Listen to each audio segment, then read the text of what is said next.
नमस्कार, मैं हूं वंदना पांडे और आप देख रहे हैं के न्यूज इंडिया। सीधा चलते हैं लोकसभा, जहां की कार्रवाई शुरू हो चुकी है।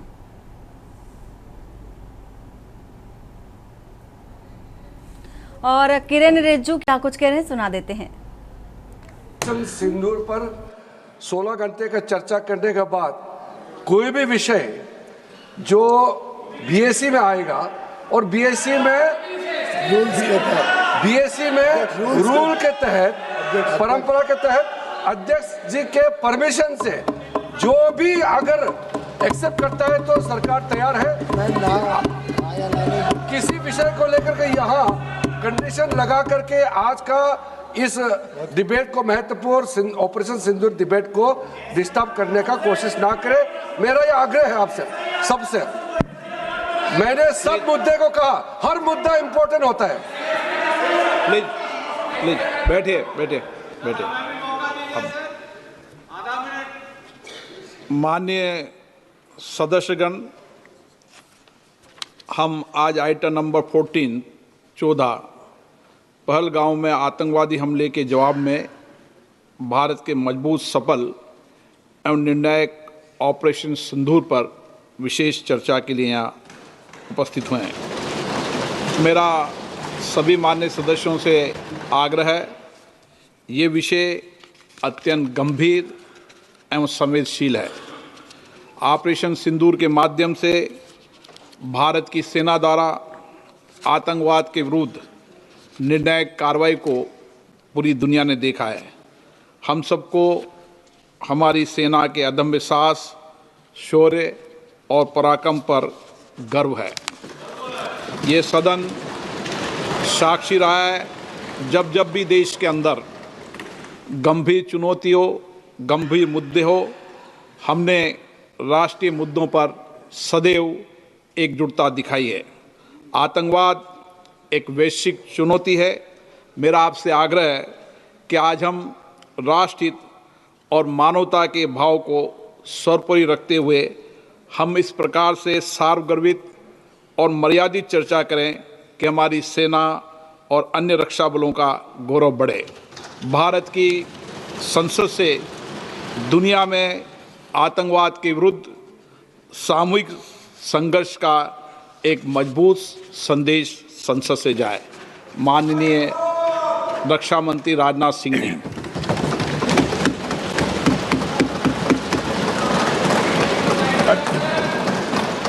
अध्यक्ष महोदय, सबसे पहले तो मैं आपके माध्यम से सदन के सभी दलों के, मैंने जितने भी हमारे सम्मानित सदस्य हैं, उनके प्रति आभार व्यक्त करना चाहता हूं कि ऑपरेशन सिंदूर की जो शानदार कामयाबी हासिल हुई है, उस पर चर्चा करने के लिए आज सदन पूरी तरह से तैयार है। अध्यक्ष महोदय, सबसे पहले मैं इस सदन के माध्यम से मैं देश के उन वीर सपूतों को, उन बहादुर सैनिकों को नमन करता हूं जिन्होंने की राष्ट्र की सीमाओं की रक्षा के लिए जब भी आवश्यकता पड़ी है अपना बलिदान देने में वह पीछे नहीं रहे हैं। आज भी वह तैयार हैं और आज भी वह तत्पर हैं। साथ ही मैं उन सैनिकों की स्मृति को भी अध्यक्ष महोदय नमन करता हूं जिन्होंने की भारत की एकता और अखंडता सुनिश्चित करने के लिए अपना सर्वस्व बलिदान कर दिया। मैं पूरे देश की तरफ से सेनाओं के सभी जवानों के प्रति कृतज्ञता व्यक्त करता हूं। अध्यक्ष महोदय, आज मैं आपकी अनुमति से ऑपरेशन सिंदूर से जुड़े कुछ महत्वपूर्ण तथ्यों और विषयों को सदन के समक्ष रखने के लिए यहां खड़ा हूं। अध्यक्ष महोदय, 6 और 7 मई 2025 को भारतीय सेनाओं ने ऑपरेशन सिंदूर के नाम से एक ऐतिहासिक सैन्य कार्रवाई को अंजाम दिया। यह केवल एक सैन्य कार्रवाई नहीं थी, बल्कि यह भारत की संप्रभुता, उसकी अस्मिता, देश के नागरिकों के प्रति हमारी जिम्मेदारी और आतंकवाद के खिलाफ हमारी नीति का एक इफेक्टिव और डिसाइसिव डिमॉन्स्ट्रेशन था। अध्यक्ष महोदय, जैसा इस सदन को जानकारी है, 22 अप्रैल 2025 को जम्मू कश्मीर के पहलगाम क्षेत्र में एक अमानवीय और कायराना आतंकी हमला हुआ। इस हमले में हमारे 25 निर्दोष नागरिकों सहित एक नेपाली नागरिक की भी जान गई थी। उन निर्दोष लोगों की जान उनका धर्म पूछ कर लिया गया। यह अपने आप में अमानवीयता का सबसे कुत्सित और सबसे घृणित उदाहरण था। यह घटना भारत की सहन शक्ति की सीमा की भी मैं मानता हूं परीक्षा थी। अध्यक्ष महोदय, इस हमले के तुरंत बाद हमारे प्रधानमंत्री श्री नरेंद्र मोदी जी ने तीनों सेनाओं के प्रमुखों की एक उच्च स्तरीय बैठक की और उन्हें छूट दी गई कि वे अपने विवेक, स्ट्रेटेजिक अंडरस्टैंडिंग और रीजनल सिक्योरिटी सिचुएशन को ध्यान में रखते हुए वह निर्णायक कार्रवाई करें। इसके बाद हमारे सैन्य नेतृत्व ने न केवल अपनी मैच्योरिटी दिखाई बल्कि उस स्ट्रेटेजिक विजडम का भी परिचय दिया जिसकी उम्मीद भारत जैसी एक रिस्पॉन्सिबल पावर से की जाती है। अध्यक्ष महोदय, ऑपरेशन सिंदूर को अंजाम देने से पहले हमारी सेनाओं ने हर पहलू का बहुत ही गहराई के साथ अध्ययन किया। हमारे पास कई विकल्प थे, लेकिन हमने उस विकल्प को चुना जिसमें आतंकवादियों और उनके ठिकानों को अधिकतम नुकसान पहुंचे और जिसमें पाकिस्तान के आम नागरिक को कोई क्षति न होने पाए, इस बात की भी हम लोगों ने चिंता की। अध्यक्ष महोदय, हमारी सेनाओं द्वारा की गई वेल कोऑर्डिनेटेड स्ट्राइक्स ने 9 टेररिस्ट इंफ्रास्ट्रक्चर टारगेट्स को प्रिसीजन के साथ, सटीकता के साथ हिट किया और इस सैन्य कार्रवाई में एक अनुमान के अनुसार 100 से अधिक आतंकवादी, मैं बहुत संभल कर बोल रहा हूं अध्यक्ष महोदय, हमारी फिगर गलत ना होने पाए, फिगर इससे बहुत अधिक है। 100 से अधिक आतंकवादी, उनके ट्रेनर, उनके प्रशिक्षक, उनके हैंडलर, लश्कर-ए तोयबा और हिजबुल मुजाहिदीन जैसे आतंकवादी संगठनों से संबंधित थे। ये वही आतंकी संगठन हैं जिन्होंने पाकिस्तान की सेना और ISI का जिन्हें खुला समर्थन प्राप्त है। अध्यक्ष महोदय, 7 मई 2025 को रात्रि 1:05 भारतीय सशस्त्र बलों ने ऑपरेशन सिंदूर प्रारंभ किया, जिसमें पाकिस्तान और पाक ऑक्युपाइड कश्मीर में भारत के खिलाफ आतंकी गतिविधियों से जुड़े 9 स्थानों को निशाना बनाया गया। इसमें POK के मुजफ्फराबाद में सवाई नाला और सैयदना बिलाल कैंप, कोटली में मस्जिद अब्बास व मसवर रहील शाहिद कैंप, कोटली में गुलपुर कैंप, भिम्बर में बरनाला कैंप, कोटली में अब्बास कैंप और पाकिस्तान के पंजाब प्रांत में बहावलपुर, मुहिदके और सरजाल और मेहमुना जोया शामिल थे। इनमें से 7 आतंकी शिविरों को भारतीय सेना ने पूरी तरह से नष्ट कर दिया, जबकि भारतीय वायुसेना ने मुरीदके और बहावलपुर को नेस्त नाबूद किया, जो लश्कर-ए तोयबा और जैशे मोहम्मद के केंद्र हैं। पूरा ऑपरेशन मात्र, अध्यक्ष महोदय, जानकर पूरे सदन को प्रसन्नता होगी कि विदिन 22 मिनट्स पूरा ऑपरेशन समाप्त हो गया और हमने आतंकवादियों को उनके घर में घुसकर मारा।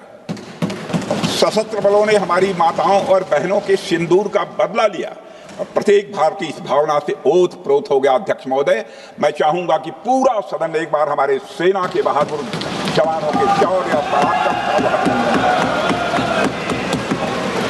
अध्यक्ष महोदय, यह सिंदूर की लाली शौर्य की कहानी है।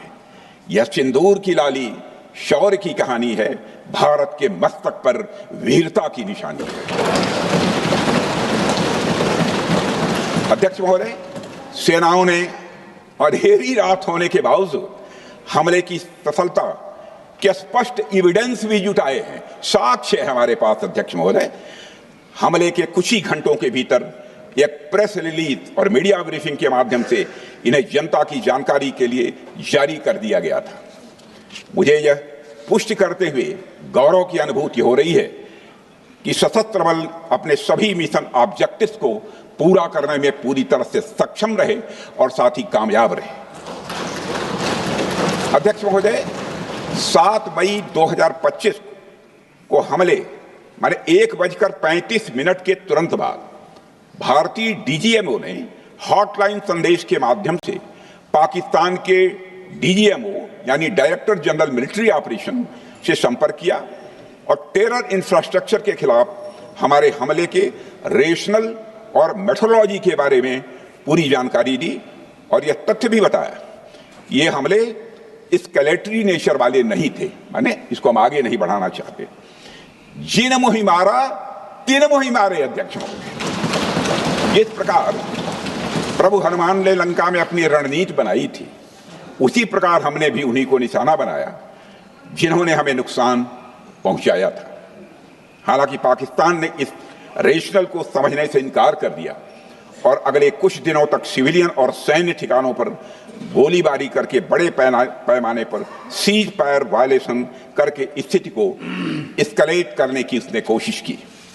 अध्यक्ष महोदय, 7-8 मई 2025 की रात को क्लियरली आइडेंटिफाइड आतंकवाद संबंधी ठिकानों पर हमारे सफल ऑपरेशन के बाद, सफल हमले के बाद पाकिस्तान ने स्थिति को एस्केलेट कर दिया और अनमैन्ड एरियल सिस्टम और अन्य साधनों का उपयोग करके भारतीय वायुसेना के बेसेस, भारतीय वायुसेना के सेंसर्स और सेना के फॉर्मेशन हेडक्वार्टर से लेकर ब्रिगेडों तक पर भी उसने हमला कर दिया।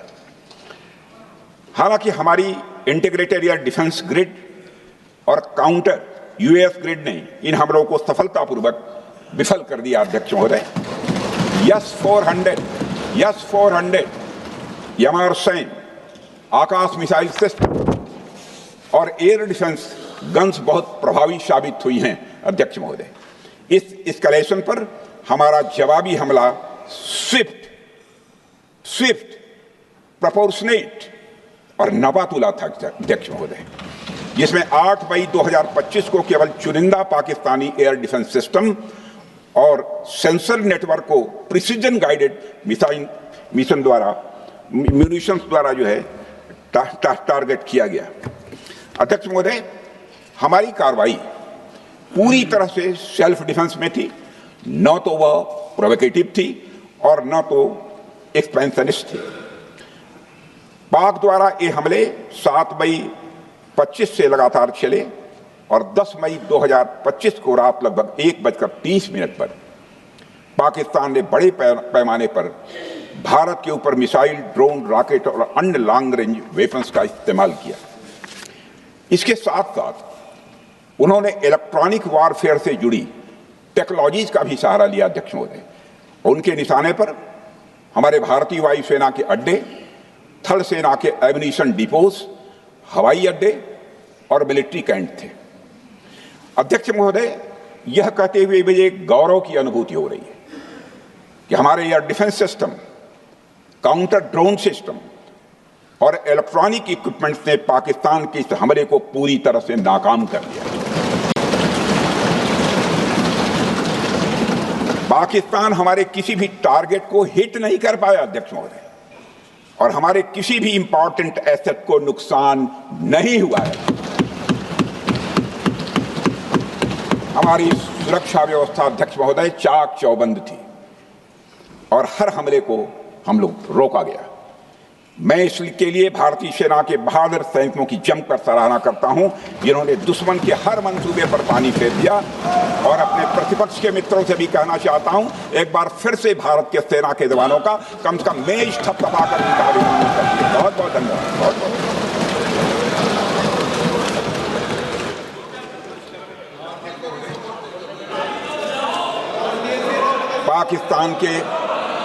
पाकिस्तान के इस हमले के जवाब में हमारी कार्रवाई साहसिक थी, ठोस थी और प्रभावी थी। भारतीय वायुसेना ने वेस्टर्न फ्रंट पर पाकिस्तान के हवाई अड्डों, command and control systems, military infrastructures और एयर डिफेंस सिस्टम को निशाना बनाया और इस मिशन को हमारी सेनाओं ने सफलतापूर्वक अंजाम देने में कामयाबी हासिल की। अध्यक्ष महोदय, हमारी सेनाओं ने चकलाला, सरगोधा, रफीकी, रहीम यार खान, जैकबाबाद, सुक्कुर, और भोलारी जैसे बड़े एयरबेस पर प्रहार किया और पूरी दुनिया ने भारतीय वायुसेना के शौर्य और पराक्रम की तस्वीर देखी।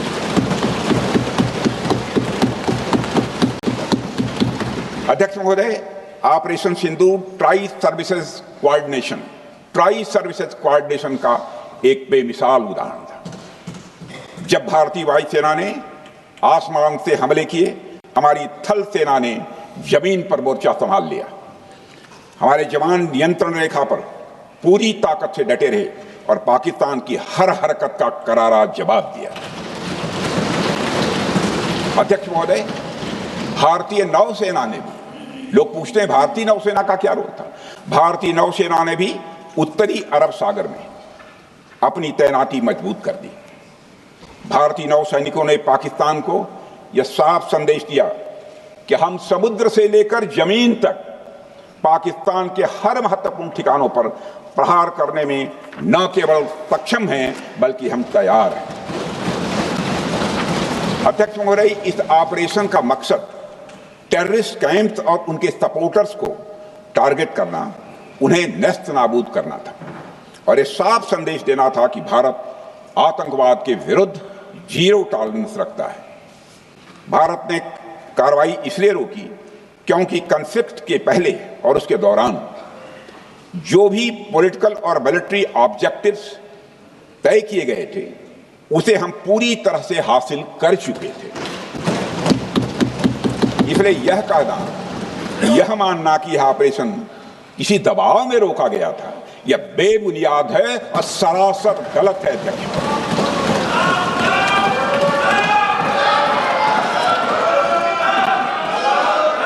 मैं सदन को फिर से आश्वस्त करना चाहता हूं, अपने राजनीतिक जीवन में अध्यक्ष महोदय, मैं आपके माध्यम से सदन को आश्वस्त करना चाहता हूं, अपने राजनीतिक जीवन में जानबूझकर कभी भी असत्य न बोलूं, इसकी भरपूर कोशिश की है मैंने, चाहे सदन हो अथवा सदन के बाहर। अध्यक्ष महोदय, मैं आपके माध्यम से सदन को यह भी अवगत कराना चाहता हूं,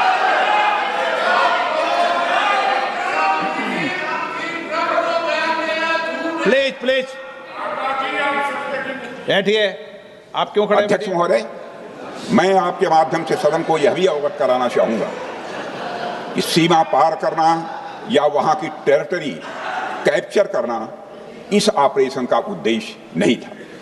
ऑपरेशन सिंदूर प्रारंभ करने का मकसद था अध्यक्ष महोदय, उन टेरर नर्सरीज को खत्म कर देना जिन्हें पाकिस्तान ने बरसों से पाला पोसा था। और यह ऑपरेशन उन मासूम परिवारों को न्याय दिलाने के लिए लॉन्च किया गया था जिन्होंने पाक स्पॉन्सर्ड टेररिस्ट अटैक्स में अपने प्रियजनों को खोया था। हमारी सेनाओं ने सिर्फ उनको टारगेट किया जो इन आतंकियों को सपोर्ट करते हुए भारत पर हमला करने की कोशिश में लगातार शामिल थे। अध्यक्ष महोदय, ऑपरेशन सिंदूर का ओवरऑल पॉलिटिको मिलिट्री ऑब्जेक्टिव यह था कि आतंकवाद के रूप में प्रॉक्सी वार लड़ रहे पाकिस्तान को सजा दी जाए और इसी वजह से आर्म फोर्सेस को पूरी आजादी दी गई थी कि वे अपने टारगेट खुद चुने और करारा जवाब दें। और इस ऑपरेशन का उद्देश्य कोई भी युद्ध छेड़ना नहीं था, बल्कि फोर्स के डिमॉन्स्ट्रेटिव यूज से एडवर्सरी को झुकने के लिए मजबूर करना था।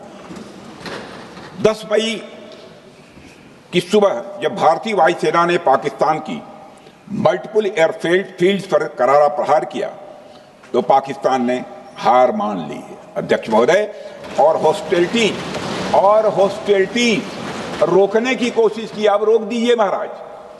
उन्होंने एक कोशिश की, हमारे डीएमओ से बात की, महाराज अब रोक दीजिए, बहुत हो गया। यह पेशकश इस कैबिनेट के साथ स्वीकार की गई थी। सुने, रुकिए तो रुकिए, बता दो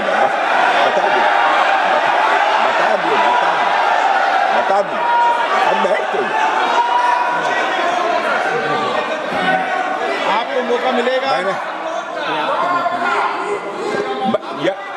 यह क्यों रुका इसका पहले ही मैं पूरी तरह से वर्णन कर चुका हूं। अध्यक्ष महोदय, मैं नेता प्रतिपक्ष को बहुत सम्मान के साथ कहना चाहता हूं कि कृपया एक बार मेरा पूरा भाषण पूछ लें। आपको प्रश्न पूछने की पूरी आजादी है, आप पूछ सकते हैं, मैं उसका उत्तर दूंगा। अध्यक्ष महोदय, 10 मई की सुबह जब भारतीय वायुसेना ने पाकिस्तान की मल्टीपल एयरफील्ड्स पर करारा प्रहार किया तो पाकिस्तान ने हार मान ली और हॉस्टिलिटी रोकने की उन्होंने पेशकश की।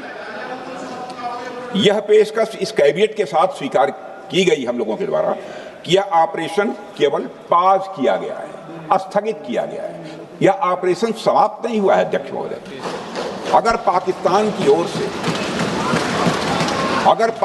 की ओर से भविष्य में कोई भी मिस एडवेंचर हुआ तो यह ऑपरेशन, अध्यक्ष महोदय, मैं सदन को आश्वस्त करना चाहता हूं, दोबारा प्रारंभ हो।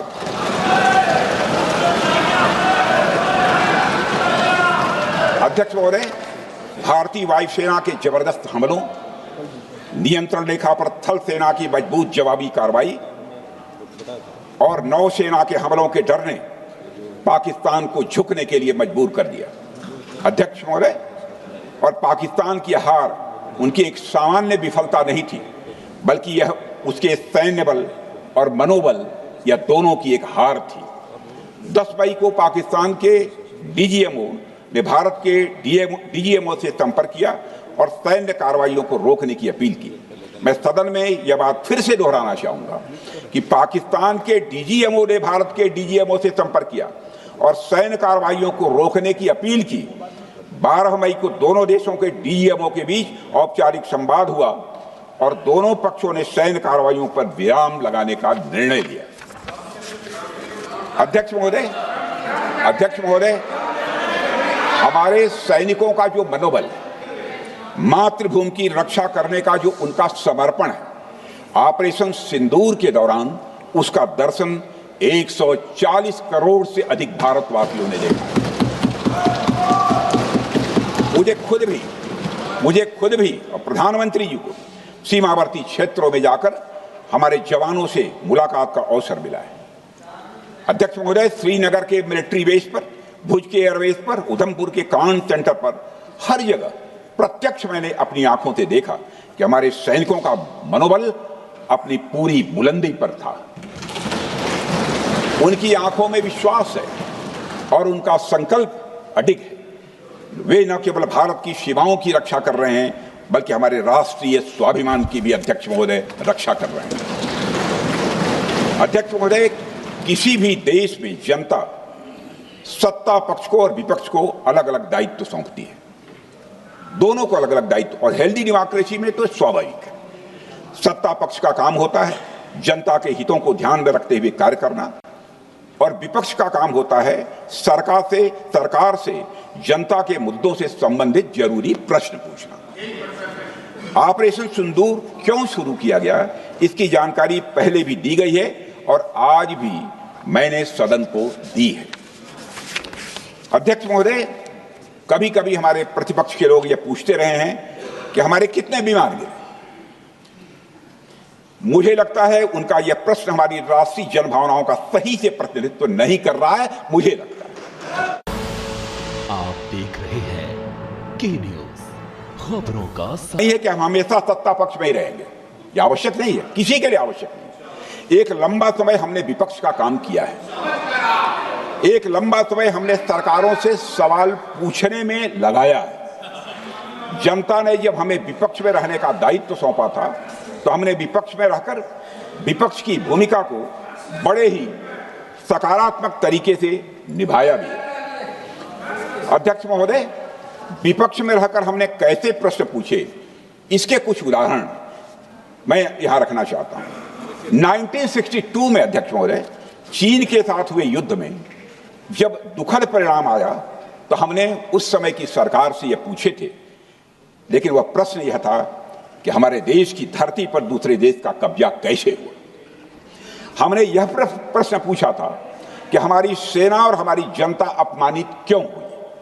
हमने यह प्रश्न पूछा था कि बड़ी संख्या में हमारे सैनिक हताहत कैसे हुए।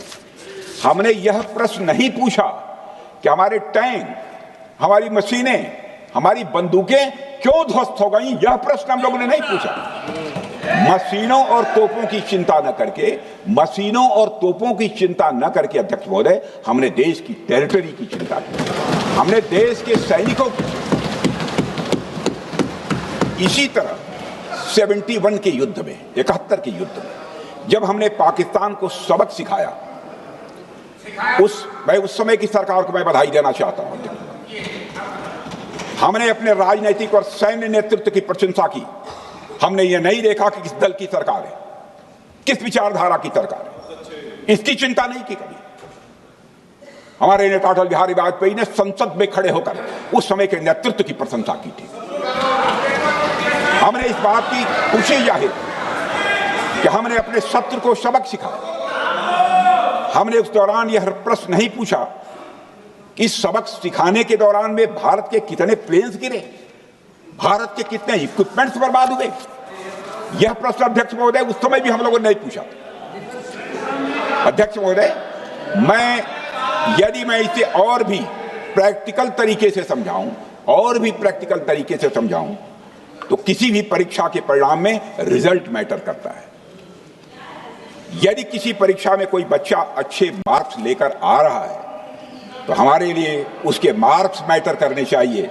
हमें इस बात का ध्यान नहीं रखना चाहिए कि एग्जाम के दौरान उसकी पेंसिल टूट गई थी या उसकी पेन खो गई।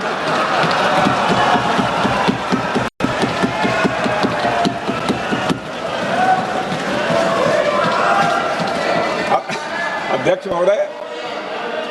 महोदय, अल्टीमेटली रिजल्ट मैटर करता है और रिजल्ट यह है, अध्यक्ष महोदय, अल्टीमेटली रिजल्ट मैटर करता है और रिजल्ट यह है अध्यक्ष महोदय कि ऑपरेशन सिंदूर के दौरान हमारी सेनाओं ने जो लक्ष्य निर्धारित किया था, उन लक्ष्यों को पूर्ण रूप से प्राप्त करने में हमने कामयाबी हासिल की।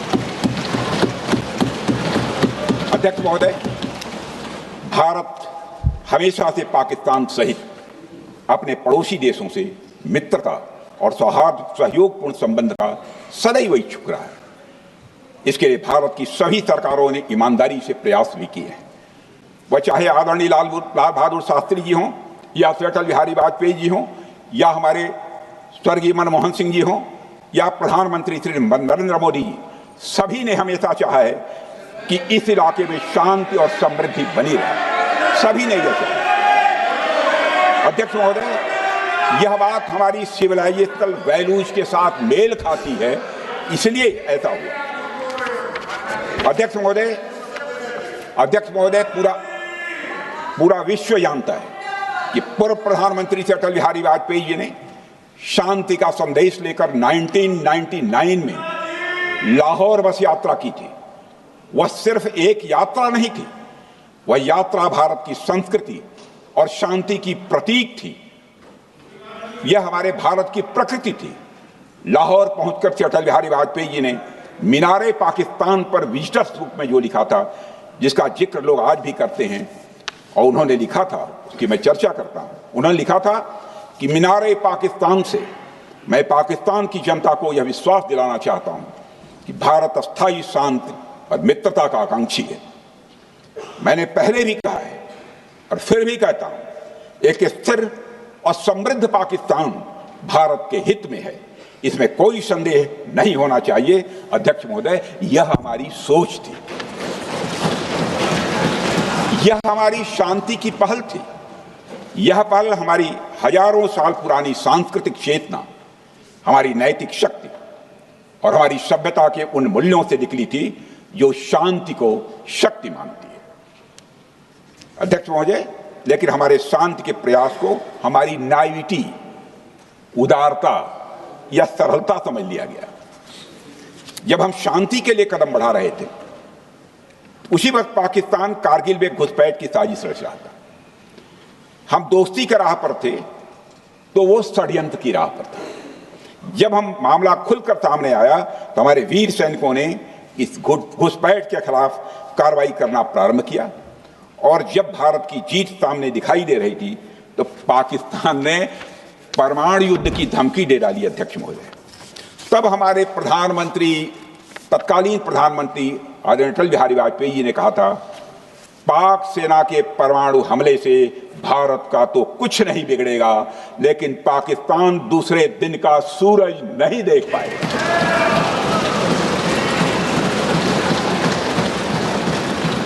यानी अटल जी जो शांति का पैगाम लेकर गए, वही अटल जी शक्ति का भी परिचय देने में तनिक भी नहीं हिचके। यही है भारत। अध्यक्ष महोदय, यह सामर्थ्य का उद्घोष था। यह एक स्पष्ट संदेश था कि भारत शांति चाहता है, लेकिन अगर कोई हमारी संप्रभुता को चुनौती देगा तो उसका जवाब भी उतनी ही दृढ़ता से दिया जाएगा। अध्यक्ष महोदय, 2015 में जब हमारे प्रधानमंत्री मोदी जी ने लाहौर जाकर नवाज शरीफ से मुलाकात की, तो भारत ने फिर से दोस्ती का हाथ बढ़ाया। अध्यक्ष महोदय, हम वाकई में शांति की राह पर चलना चाहते थे, क्योंकि हमारी मूल प्रकृति बुद्ध की है, युद्ध की नहीं है।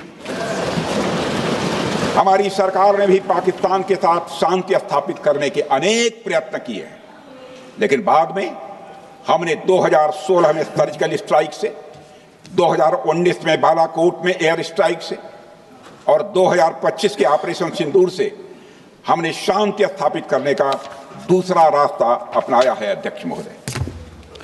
अध्यक्ष महोदय, अब हमारे प्रधानमंत्री श्री नरेंद्र मोदी जी और हमारी सरकार का स्टैंड बिल्कुल क्लियर है कि टेररिज्म और टॉक्स ये दोनों साथ नहीं चल सकते, क्योंकि सभ्य मुल्कों के बीच बातचीत होती है। अध्यक्ष महोदय, लोकतांत्रिक देशों में बातचीत होती है, पर एक ऐसा देश जिसके वजूद में लोकतंत्र का एक कतरा भी न हो और सिर्फ रिलीजियस फैनेटिसिज्म, टेररिज्म और हेट्रेड अगेंस्ट इंडिया हो, उसके साथ संवाद किसी भी सूरत में नहीं किया जा सकता। क्योंकि टेररिज्म की भाषा जो अध्यक्ष महोदय होती है, वह खून, डर और नफरत है, संवाद नहीं। गोलियों की आवाज में संवाद की आवाज दब जाती है। जहां खून बहता है वहां बातचीत की गुंजाइश अध्यक्ष महोदय नहीं बचती। अध्यक्ष महोदय, पाकिस्तान की वर्तमान स्थिति अब जग जाहिर है। जिस देश ने आतंक को अपनी विदेश नीति का औजार बना लिया, वह अंततः अपने ही जाल में फंस जाता है। पाकिस्तान की नीति और चरित्र को लेकर कोई भ्रम नहीं रहना चाहिए। यह एक ऐसा देश है जो वैश्विक आतंकवाद की नर्सरी है और उन्होंने इसको अपनी स्टेट पॉलिसी का भी एक आधार बनाया हुआ है। अध्यक्ष महोदय, ऑपरेशन सिंदूर के दौरान पूरी दुनिया ने देखा है कि पाकिस्तान में सरकार आतंकवादियों के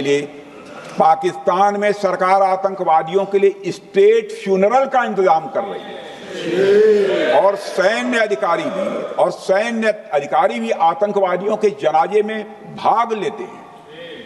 यह वही देश है जो सीमा पर सैनिकों से लड़ने का साहस नहीं जुटा पाता, इसलिए निर्दोष नागरिकों, बच्चों और तीर्थ यात्रियों को आतंकवाद का निशाना बनाता है। पाकिस्तान की सेना और आईएसआई आतंकवाद को एक प्रॉक्सी वार के रूप में अध्यक्ष महोदय इस्तेमाल करती हैं और उसके सहारे वे भारत को डिस्टेबलाइज करने का सपना देखती हैं। अध्यक्ष महोदय, मैं लोकतंत्र के मंदिर में खड़े होकर यह बात कह रहा हूं कि भारत को 1000 कट्स देने का सपना पालने वालों को नींद से जग जाना चाहिए। यह मोदी जी के नेतृत्व वाला नया भारत है जो आतंकवाद के खिलाफ किसी हद तक जा सकता है।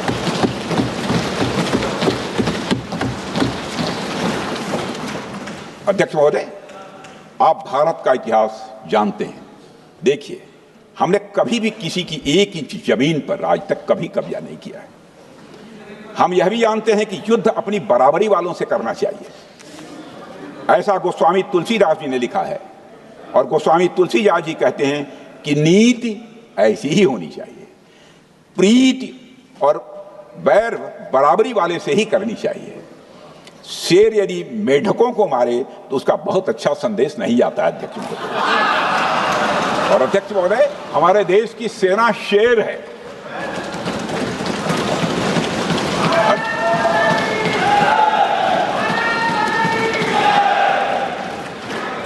अध्यक्ष महोदय, पाकिस्तान जैसा देश जो साइज, सामर्थ्य, शक्ति और समृद्धि में हमारे आसपास भी नहीं है, उस मुल्क से कैसा मुकाबला? जो मुल्क अपने अस्तित्व के लिए दूसरों पर आश्रित हो, उसके मुकाबले का मतलब है अपना स्तर कम करना।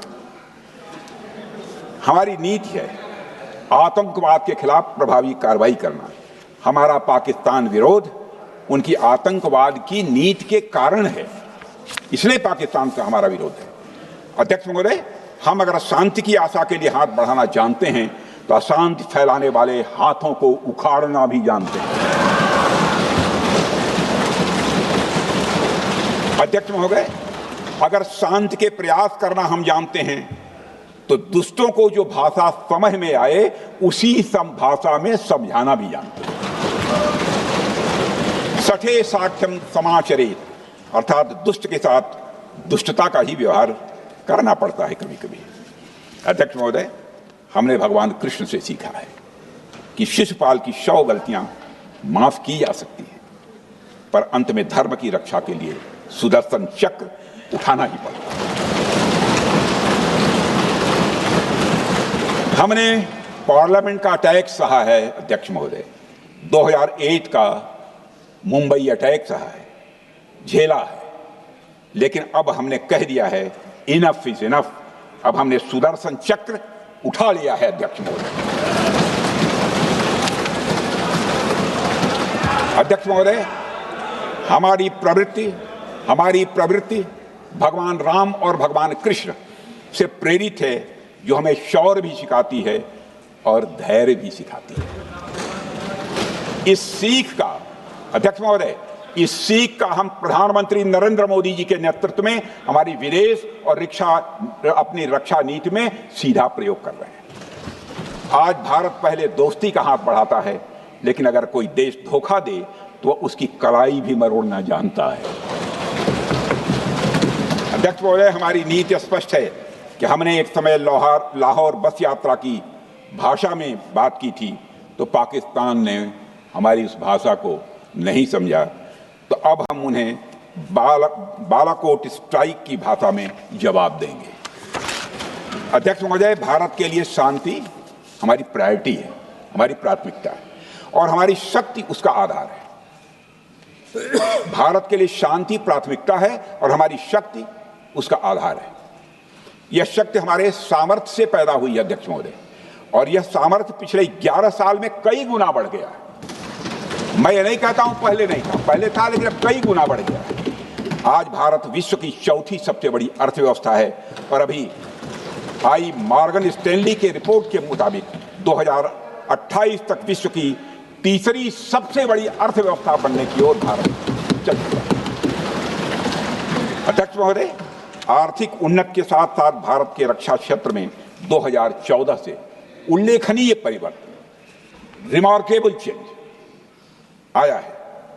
आज का भारत डिफेंस सेक्टर में आत्मनिर्भरता, सेल्फ रिलायंस और स्वदेशी उत्पादन की दिशा में तेजी से आगे बढ़ रहा है। अध्यक्ष महोदय, आज हम हर दृष्टि से समर्थ भी हैं और सक्षम भी हैं। अध्यक्ष महोदय, मैं सदन को यह भी जानकारी देना चाहता हूं, उसके बाद जब प्रश्न पूछा गया हमारे सारे चीफ से, सीडीएस से, डिफेंस सेक्रेटरी से, क्या ऑपरेशन के लिए तैयार हैं, क्षण भर की देर नहीं लगाई, सबने बोला यस सर। अध्यक्ष महोदय, ऑपरेशन सिंदूर हमारे सामर्थ्य का ही प्रतीक था, जिसमें हमने दिखा दिया कि अगर कोई हमारे नागरिकों को मारेगा तो भारत चुप नहीं बैठेगा। भारत की आत्मरक्षा के लिए हमारा राजनीतिक तंत्र और नेतृत्व बिना किसी दबाव के काम करेगा। हमारी मिसाइल फिजिकल सीमाएं लांघेंगी अध्यक्ष महोदय, और हमारे वीर सैनिक दुश्मन की कमर तोड़ेंगे। अध्यक्ष महोदय, हम आतंकवाद को उसके हर रूप और स्वरूप में पूरी तरह समाप्त करने के लिए पूरी तरह से प्रतिबद्ध हैं, और इस संदर्भ में हमें एक महत्वपूर्ण बात समझनी होगी। Pakistan sponsored terrorism is not random madness, there is a method in this madness. यह एक सुनियोजित रणनीति है, यह एक फंडामेंटल रेज है। अध्यक्ष महोदय, प्रसिद्ध लेखक वीएस नायपाल ने सही कहा था, पाकिस्तान में होना एक ऐसी अल्टरनेट और कंट्रास्टिंग रियलिटी है, where war is peace, freedom is slavery, ignorance is strength. यानी यहां युद्ध ही शांति है, गुलामी ही स्वतंत्रता है और जिहालत यानी अज्ञानता ही ताकत है। अध्यक्ष महोदय, इसलिए पाकिस्तान द्वारा प्रायोजित आतंकवाद कोई पागलपन नहीं है। पाकिस्तान द्वारा प्रायोजित आतंकवाद कोई पागलपन नहीं है, यह एक सोची समझी साजिश का हिस्सा है।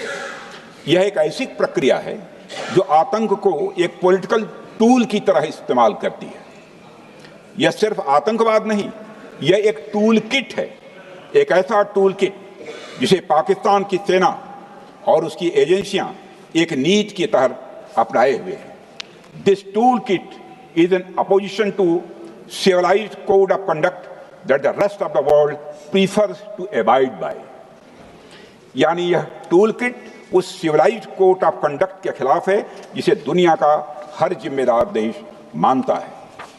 अध्यक्ष महोदय, यह एक कट्टरपंथी सोच की उपज है जिसमें सहिष्णुता के लिए कोई जगह नहीं। हमारा पाकिस्तान के साथ कोई सीमा का संघर्ष नहीं है अध्यक्ष महोदय, बल्कि यह सभ्यता बनाम बर्बरता का संघर्ष है। सभ्यता बनाम बर्बरता का संघर्ष। पाकिस्तान के हुक्मरान जानते हैं कि उनके सैनिक युद्ध के मैदान में भारत से नहीं जीत सकते, इसलिए वे आतंक को पालते हैं, पालते ही नहीं उन्हें प्रशिक्षण देते हैं और फिर दुनिया के सामने खड़े होकर निर्दोष बनने की कोशिश करते हैं। अध्यक्ष महोदय, पाकिस्तान दोहरे मापदंड और झूठ की बुनियाद पर खड़ा हुआ एक ऐसा देश है जो अब फेल्ड स्टेट के तौर पर देखा जा रहा है। भारत ने ऑपरेशन सिंदूर के जरिए पूरी दुनिया को दिखा दिया है कि हम इस आतंकवाद के गंदे खेल को जड़ से समाप्त करने का संकल्प ले चुके हैं।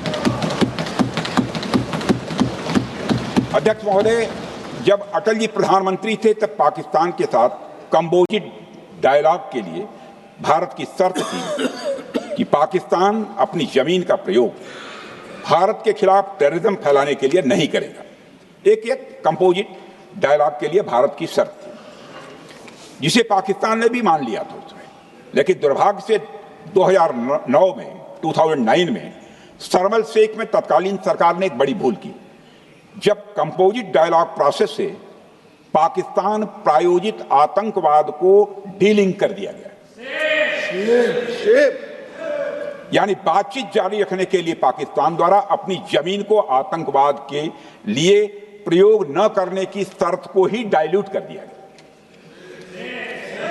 मैं मानता हूं यह भारत की स्ट्रेटेजिक पोजीशनिंग को कमजोर करने वाला एक कदम था।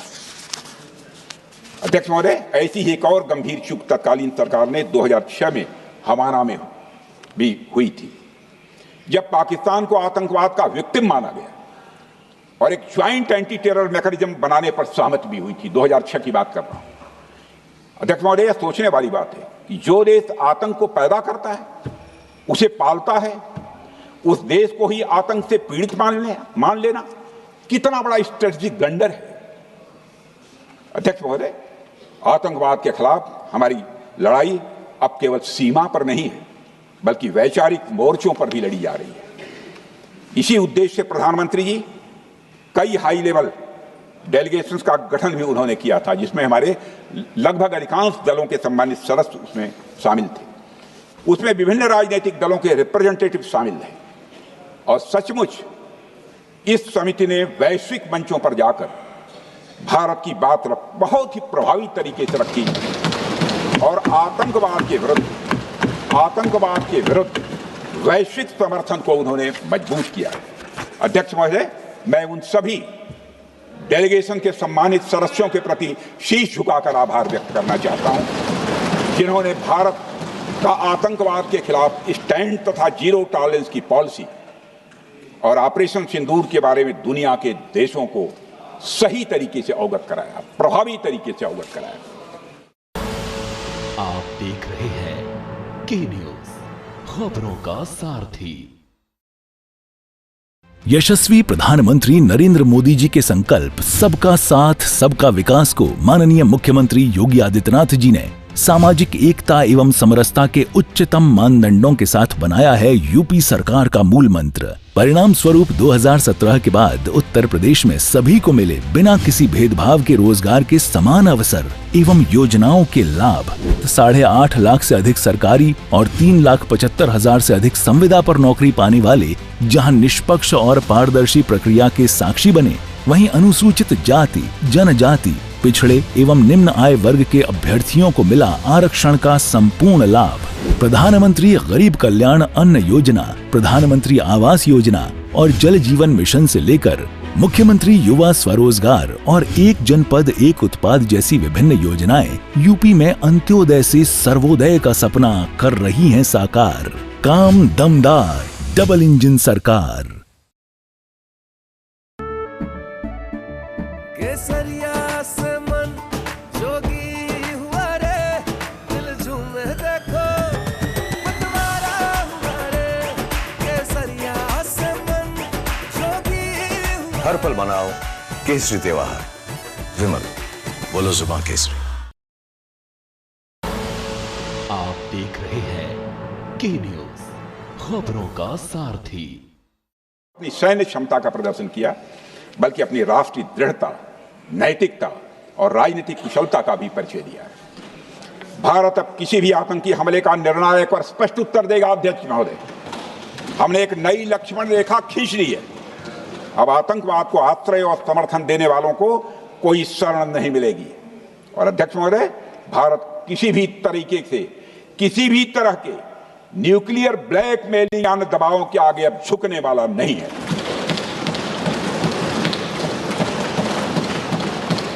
अध्यक्ष महोदय, ऑपरेशन सिंदूर के माध्यम से जो हमने किया और उससे पहले सर्जिकल स्ट्राइक और एयर स्ट्राइक के जरिए जो संदेश दिया गया, वह बहुत पहले ही हो जाना चाहिए, लेकिन जो होता है समय पर ही होता है।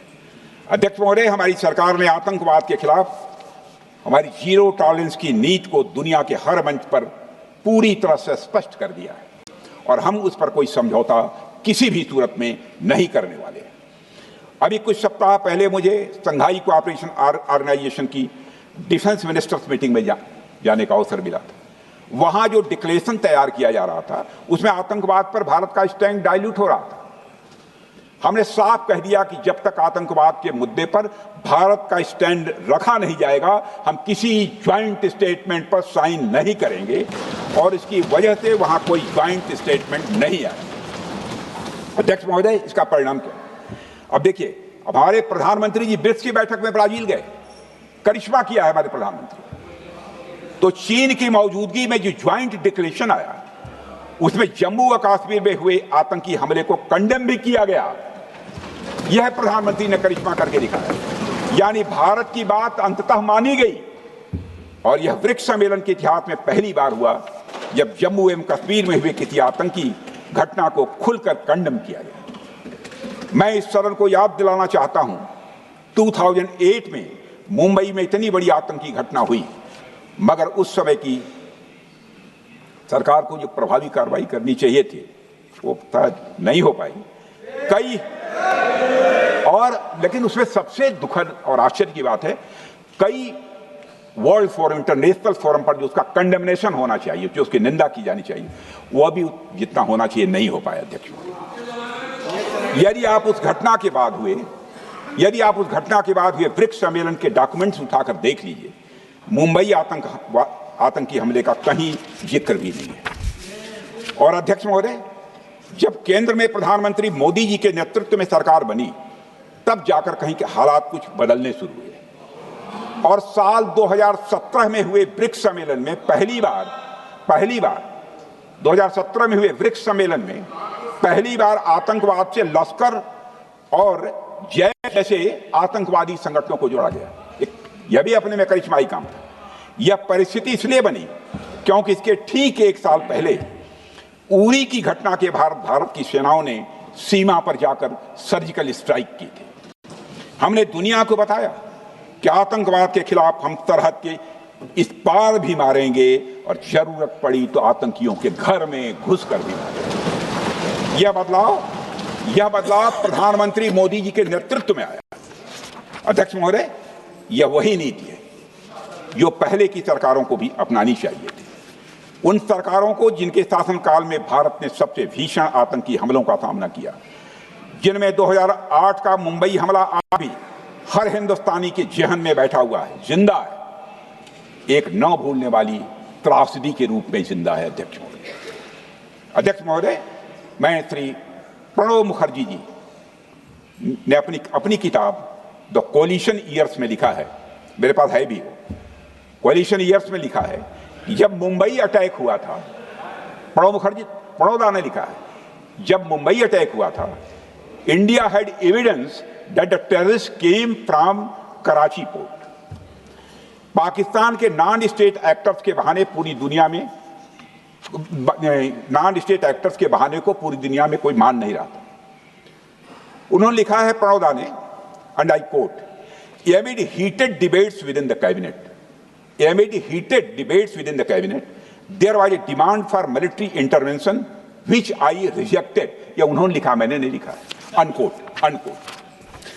अध्यक्ष महोदय, भारतीय विदेश सेवा के एक वरिष्ठ अधिकारी ने भी अपनी किताब में इस बात की पुष्टि की है, जिनका नाम है अजय बिसारिया, और वो शायद फॉरेन सेक्रेटरी थे, कि मुंबई हमले के तुरंत बाद एक उच्च स्तरीय बैठक हुई थी जिसमें तत्कालीन विदेश मंत्री प्रणोदा ने पूछा व्हाट शुड बी डन। तो विदेश सचिव शिवशंकर मेनन जी ने सुझाव दिया कि भारत मोरदके में लश्कर ए तोयबा के मुख्यालय पर क्रूज मिसाइल से हमला कर सकता है। यह सुनकर प्रणोदा ने चश्मा उतारकर साफ किया और सभी अधिकारियों को धन्यवाद देकर बैठक समाप्त कर दी।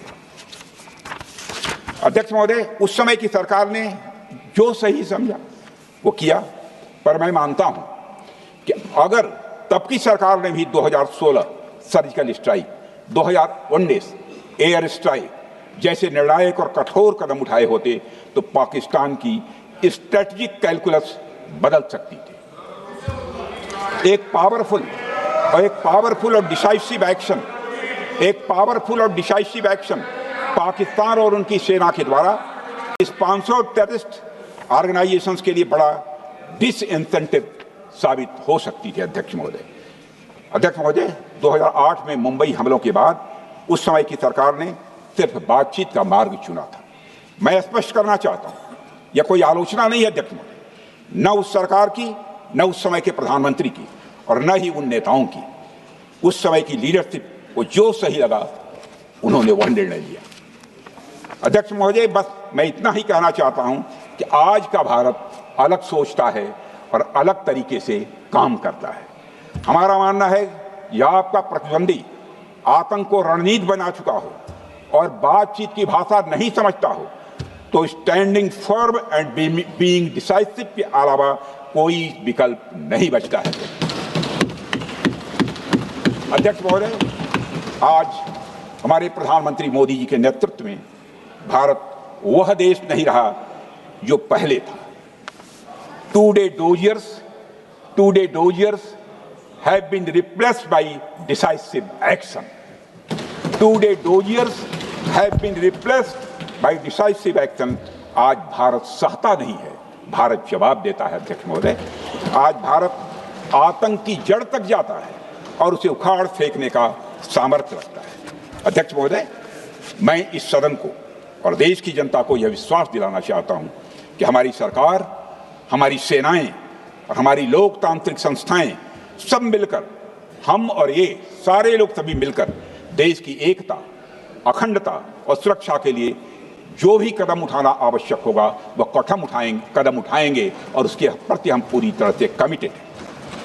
अध्यक्ष महोदय, अंत में मैं केवल इतना ही कहना चाहता हूं, यह समय एकजुट होकर अपनी सुरक्षा, संप्रभुता और आत्मसम्मान की रक्षा के संकल्प को और अधिक मजबूत करने का है। हमें यह याद रखना होगा कि हमारी सामाजिक और राजनीतिक एकता ही यह हमारी सबसे बड़ी ताकत है। अध्यक्ष महोदय, आतंकवाद को समर्थन देने वालों को यह स्पष्ट संदेश चला गया है कि भारत अपनी मातृभूमि की रक्षा के लिए पूरी तरह से संकल्पबद्ध है। आइए हम सभी दलगत भाव से ऊपर उठकर संगच्छध्वम संगवरध्वम के मंत्र से प्रेरणा लेकर एक साथ खड़े हो जाएं और हम इस राष्ट्रीय संकल्प को मजबूत करें। यही हम सबका राष्ट्रीय दायित्व है।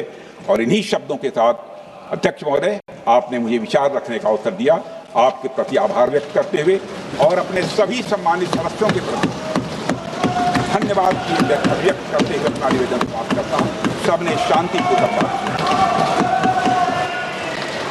श्री गौरव गोगोई।